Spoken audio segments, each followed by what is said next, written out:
একজন কিংবদন্তির গল্প। এক সমুদ্র ভালোবাসার পরও যার অন্যের প্রতি থাকে ঝোঁক, সে আমার না হোক। কাউকে ভালোবাসার অনেক পথ আছে, কিন্তু তাকে ভোলার কোনো পথ নেই। প্রেমে পড়ার সঙ্গে রঙিন প্রজাপতির উড়ে বেড়ানোকে মিলিয়েছিলেন তিনি। ভালোবাসা নিয়ে এমনই উপলব্ধি ছিল মহাতারকা হুমায়ুন ফরিদীর।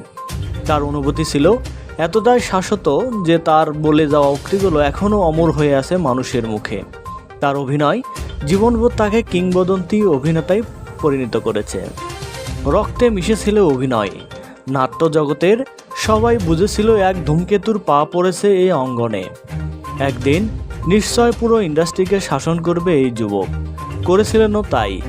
সেদিনের হিসাব যে একেবারেই সঠিক ছিল সেই প্রমাণটা না 3 দশক তার ম্যাজিক্যাল অভিনয়ে বুঁদ করে রেখেছিলেন অভিনয়প্রিয় পুরো বাঙালি জাতিকে। যে কোনো চরিত্র ফুটিয়ে তোলার কারিগর ছিলেন। কখনো গরিবের বেশে, আবার কখনো উচ্চবিত্তের বেশে, কখনো রিক্সা চালক কিংবা ভিলেন, হয়তো চোর নয়তো পুলিশ, সব চরিত্রেই তিনি নিজেকে উজাড় করে দিয়েছিলেন। পানি যেমন যে পাত্রে রাখা হয় সে পাত্রের আকার ধারণ করে, হুমায়ুন ফরিদীও ছিলেন ঠিক সে ধরনের একজন অভিনেতা। যখন যে চরিত্রে অভিনয় করতে বলা হতো সেই চরিত্রটাকেই নিজের মতো করে অভিনয় করে ফুটিয়ে তুলেছেন।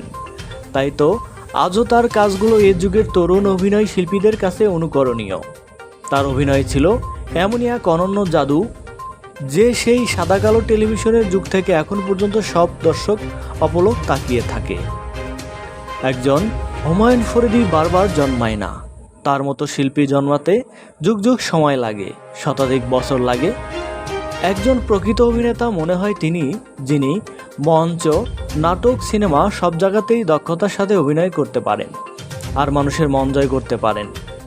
কানকাটা রমজান থেকে 90 দশকের একের পর এক ব্যবসা সফল বাণিজ্যিক সিনেমার সব জায়গাতেই ফরিদীর জয় জয়কার। দহন, 71-এ যিশুর মতো বিভিন্ন ধরনের সিনেমাতেও তিনি নিজের প্রতিভার স্বাক্ষর রেখেছেন। এছাড়াও সন্ত্রাস, লড়াকু, দিনমজুর, বীরপুরুষ, বিশ্বপ্রেমিকের মতো সিনেমা উপহার দিয়েছেন তিনি। ব্যক্তিগত জীবনে হুমায়ুন ফরিদী 2 বার বিয়ে করেছিলেন। স্বাধীনতার পরপর রমনা পার্কের প্রথম স্ত্রী মিনুর সাথে বেলি ফুলের মালা বদল করে বিয়ে করে সারা ফেলে দিয়েছিলেন। পরবর্তীতে জনপ্রিয় অভিনেত্রী সুবর্ণা মোস্তফাকে তিনি বিয়ে করলেও 2008 সালে তাদের বিবাহ বিচ্ছেদ ঘটে। মাতৃত্ব সিনেমার জন্য 2004 সালে জাতীয় চলচ্চিত্র পুরস্কার লাভ করেন হুমায়ুন ফরিদী। এছাড়া নৃত্যকলা ও অভিনয় শিল্পের জন্য 2018 সালে মরণোত্তর 21-এ পদক লাভ করেছিলেন এই অভিনেতা। নতুন এই প্রতিষ্ঠিত বহু অভিনয় শিল্পী হুমায়ুন ফরিদীর মতো হতে চান। বলেছিলেন তিনি, মৃত্যুর মতো এত সিদ্ধ, এত গভীর, সুন্দর আর কিছু নেই, কারণ মৃত্যু অনিবার্য। তুমি যখন জন্মেছ তখন তোমাকে মরতেই হবে। মৃত্যুর বিষয়টি মাথায় থাকলে কেউ পাপ করবে না। যেটা অনিবার্য তাকে ভালোবাসায় শ্রেয়। মৃত্যুকে ভয় পাওয়াটা মূর্খতা। জ্ঞানীরা মৃত্যুকে ভয় পায় না। মৃত্যুকে আলিঙ্গন করো, গ্রহণ করো, বরণ করে নাও। 2012 সালে বসন্তের প্রথম দিনে হঠাৎ তার জীবনের সব রং মর্তলোকে রেখে তিনি চলে গেলেন না ফেরার দেশে। এরপর থেকে হুমায়ুন ফরিদী শহরের নিয়ম করে বসন্ত নামে। সেই বসন্তের আগমনে শহরের চারদিকে রঙের ছড়াছড়ি হয়। শুধুই থাকে না এই একজন হুমায়ুন ফরিদী। আমরা তার বিরহী আত্মার মাগফিরাত কামনা করি।